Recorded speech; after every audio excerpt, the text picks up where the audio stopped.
Our top story at this moment: 2 days after the horrific Dhaka terror attack, Bangladeshi Prime Minister Sheikh Hasina paid tribute to all those who lost their lives in the carnage. Hasina was accompanied by her top ministers at the Army Stadium in Dhaka, where a wreath-laying ceremony took place. Tributes have been pouring in from across the world, and locals took to the streets for a candlelight vigil in Dhaka. On Sunday evening, immortal remains of the victims will be handed over to respective countries, and the remains of Tarishi Jain, the 19-year-old Indian killed in the attack, will be handed over to the Indian authorities. Tarishi's parents will also be in Bangladesh for the wreath-laying ceremony. Her remains will be flown to Delhi along with her parents today. Her family will then take the body to Gurgaon, where the last rites are expected. A somber mood this Monday morning here in Dhaka as Bangladesh mourns the loss of lives in those horrific Friday hostage siege. At the state ceremony that was held here, right behind me, you can see the Indian High Commissioner Harsh Stingla still in attendance. Of course, there are government cabinet ministers, senior faces. Prime Minister Sheikh Hasina was here as well. She laid a wreath in memory of those who lost their lives. There are symbolic coffins up on the dais. As you can see, the banner that reads, "The people of Bangladesh deeply mourn for the victims of Holy Artisan Bakery tragedy." There are the envoys of other nations as well. The diplomatic community has been in attendance in various galleries, of course, in this army stadium. But remember, there were Japanese and Italians in particular who lost their lives, who were brutally killed. Common people too have also now streamed in. There were security checks, there were tighter security checks. Once the Prime Minister has left, you can see people with those wreaths in hands, those flower bouquets in hands, who are here at the stadium. If I can just try and ask one gentleman, आप हिंदी बोल पाते हैं? I may speak English. English. Yeah, Tell me, you've come here today. Yeah. Do you think Bangladesh will be stronger after the attacks, or is Bangladesh afraid? Bangladesh's strength will be strong and strong because we sacrificed a lot of lives. Right. Bangladesh is not like that. Bangladesh is a country of friend. Bangladesh is a people of common people. Common people doesn't think like that. It's extremism. Fundamentalists should not still live in Bangladesh. What do you think, sir? Bangladesh ki, our people, is there extremism that is increasing? Bangladesh? Bangladesh peaceful country.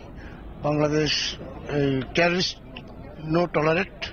Okay, so that's the voice of the common man on the street who say that there is zero tolerance for terrorism on the streets of Bangladesh, but the government will have to ensure that their intelligence networks are sharpened up, because I have come across people who just fear that this might just be an ominous start of a pattern here that we have seen globally as well. Here at the Army Stadium, attending this funeral ceremony in honor of the dead and of those lives lost, young and old. With video journalist Kripal Singh in Dhaka, this is Smita Sharma for India Today.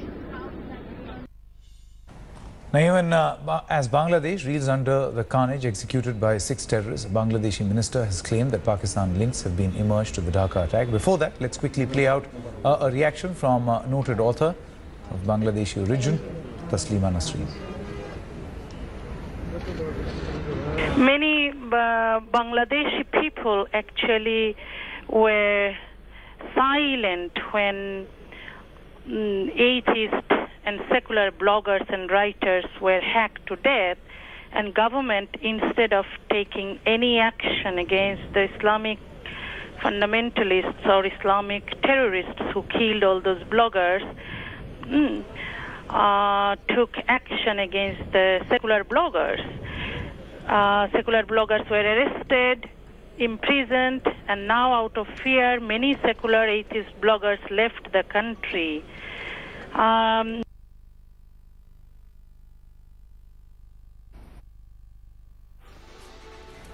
As we told you, even as Bangladesh reels under the carnage executed by 6 terrorists, a Bangladeshi minister has claimed that Pakistan links have emerged to the Dhaka attack. Bangladesh INB Minister Hasanul Haq, in a conversation with the India Today, pointed fingers at Pakistan for a ghastly terror strike. He said that Pak government and ISI network is backing arms networks and terror groups in Bangladesh.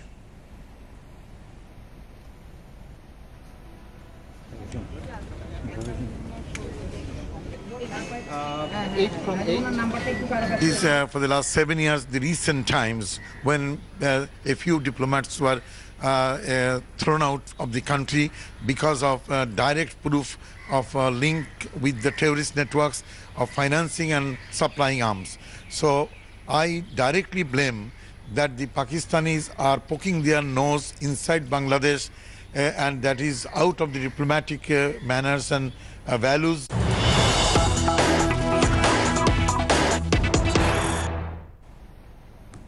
An Indian intelligence assessment says that Jamaatul Mujahideen Bangladesh may carry out more attacks in Dhaka. Intelligence assessment believes that many pro-ISIS groups are active in Indo-Bangladesh border and arms training camps still active in some areas, which is a cause of concern for India as well.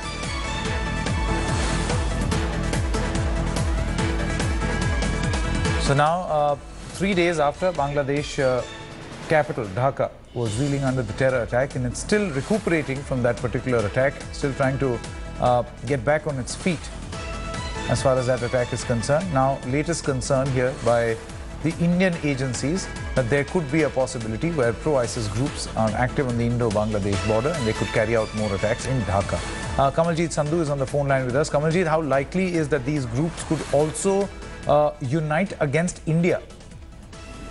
Well, there seems to be a real and probable threat. Remember, Indian intelligence agencies have been keeping a watch and an eye on developments in Dhaka. Some of the signs are extremely worrying because Hindu priests, bloggers, writers, people, gay right activists, they've been targeted so far. But there is a real threat that perhaps there could be a spillover since there are porous borders that India shares with Bangladesh. At least 5 of the states share a 4,098-kilometer border along with Bangladesh. There could be infiltration of any type, and we know that JMB has also had a module in Malda. Remember, the NIA is already investigating that particular case. They also traveled to Bangladesh to investigate the case. But yes, the threat is highly probable, and that is why intelligence agencies have now made an assessment. But remember, this particular assessment is more about training camps within the Indo-Bangladesh border itself, where they have their arms training camps there. But definitely, there is a real threat, and that is why even as far as MHA itself is concerned, they've set up a target of 2018 to seal the borders along with Bangladesh. They also want to know that if there is fencing, if there can be additional surveillance, as we've seen in the western borders, including infrared, including the laser beams. All these are measures which are going to be put in place. But remember, the states need to cooperate. But at this point of time, all eyes on what developments are really happening. The threat from AQIS and even the ISIS or the local module of the JMB could be a real threat. All right. Kamaljeet Sandhu, many thanks for joining us with all the latest on this latest threat. Let's quickly go across to Smita Sharma also. Smita, it's a known fact. We've been reporting in the past also that there is a group which is operating along the Indo-Bangladesh border, which is a huge threat to the security of both the countries, both Bangladesh and India. Now, fresh intelligence has now emerged that this group is still active. How big a concern now is this going to be for both Bangladesh and India? And a follow-up question, how are these two countries now going to work in the backdrop of that terror attack on Friday? You know, there is already a high counterintelligence sharing that does happen between India and Bangladesh. Actually, if you look at the neighborhood, Bangladesh is compared to be at least one of the more stable neighbors ever since the Awami League government came into power here in Dhaka, Sanket. And, you know, the border, of course, has been a headache for India, more so for narcotics, for drug dealing, or even for fake note currency finding its way into India, human smuggling too at times. But the government had over the years really cracked down upon the terror camps that were operating within Bangladesh as well as on the border here. This attack again sort of drives home the point that obviously they have not been completely eliminated, like is the case with most terror organizations, where to root them out completely is quite difficult. Even when you root them out, they try and take form with some other name, with some another face as well. So if you remember, in the last few months, in fact, Bangladesh had expressed apprehensions that there were certain explosions that had happened, and in Malda and West Bengal there were conspiracies being hatched actually to try and destabilize or assassinate Sheikh Hasina. So NSA Ajit Doval had also been, of course, making frequent trips, and the Home Ministry counterparts have been in touch as well. Okay, Smita Sharma, many thanks for joining us at this moment. We are getting some breaking news coming in. The Ministry of Home Affairs has set a target of 2018 to seal Indian borders with Bangladesh. Sources in the Home Ministry say they've set a target of 2018 for all the 5 states who share border with Bangladesh, which includes West Bengal, Assam, Mizoram, Tripura and Meghalaya. Sources have also added that security deployment has already been beefed up at the borders. Areas like river lines and other zones which cannot be fenced will have laser beams, infrared and other surveillance equipment to boost border security. So that's an immediate fallout at this moment. Kamaljeet, in the past also we have seen that this has been a huge cause of concern for the Indian security establishment. But practically speaking, is it possible to build a border which is so tightly guarded that will be assured that absolutely nothing wrong is going to happen from that particular border? Sanket, you're absolutely right. The India-Bangladesh border actually is something like 4,096 kilometers long. It's the 5th largest land border in the world.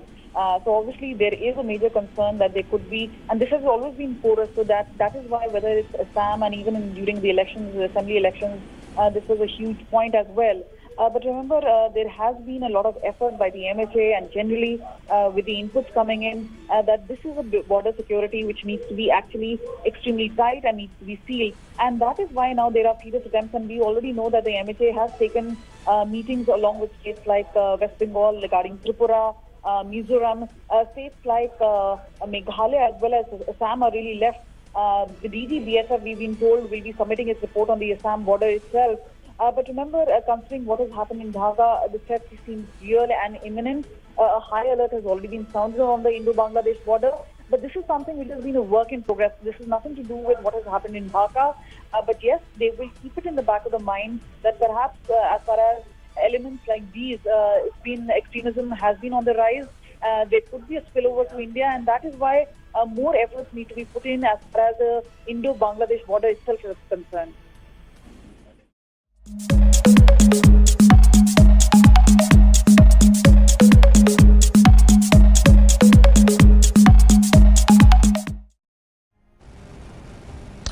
Our top story at this moment. 2 days after the horrific Dhaka terror attack, Bangladeshi Prime Minister Sheikh Hasina paid tribute to all those who lost their lives in the carnage. Hasina was accompanied by her top ministers at the Army Stadium in Dhaka, where a wreath-laying ceremony took place. Tributes have been pouring in from across the world, and locals took to the streets for a candlelight vigil in Dhaka. On Sunday evening, immortal remains of the victims will be handed over to respective countries, and the remains of Tarishi Jain, the 19-year-old Indian killed in the attack, will be handed over to the Indian authorities. Tarishi's parents will also be in Bangladesh for the wreath-laying ceremony. Her remains will be flown to Delhi along with her parents today. Her family will then take the body to Gurgaon, where the last rites are expected. A somber mood this Monday morning here in Dhaka as Bangladesh mourns the loss of lives in those horrific Friday hostage siege. At the state ceremony that was held here, right behind me, you can see the Indian High Commissioner Harsh Stingla still in attendance. Of course, there are government cabinet ministers, senior faces. Prime Minister Sheikh Hasina was here as well. She laid a wreath in memory of those who lost their lives. There are symbolic coffins up on the dais. As you can see, the banner that reads, "The people of Bangladesh deeply mourn for the victims of Holy Artisan Bakery tragedy." There are the envoys of other nations as well. The diplomatic community has been in attendance in various galleries, of course, in this army stadium. But remember, there were Japanese and Italians in particular who lost their lives, who were brutally killed. Common people too have also now streamed in. There were security checks, there were tighter security checks. Once the Prime Minister has left, you can see people with those wreaths in hands, those flower bouquets in hands, who are here at the stadium. If I can just try and